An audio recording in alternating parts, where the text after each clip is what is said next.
Amatu gammachu mambula danta wala riya dala adunya dareda dinu matu chala adunya danarra wanjirtura adunya danarra wanjirtura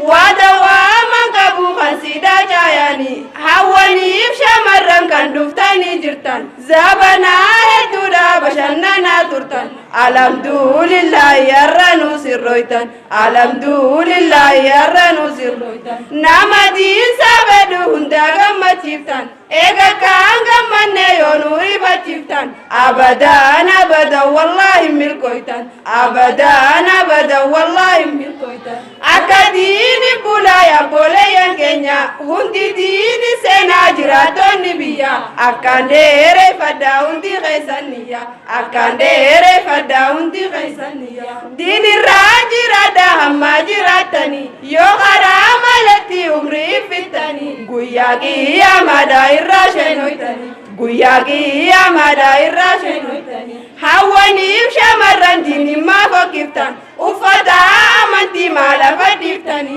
khamkulla ayatani rabbin kafatani khamkulla ayatani rabbin kafatani moya hawan Kenya rabbi tufatani ufata islama sila ufatani ni walla tamalenu mabaredani ni walla tamalenu mabaredani adunya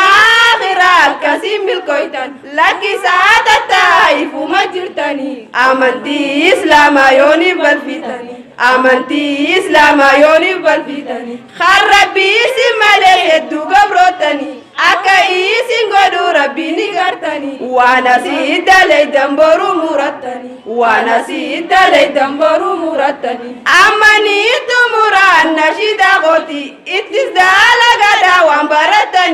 assalamu alaikum ya bole yankodi assalamu alaikum ya bole yankodi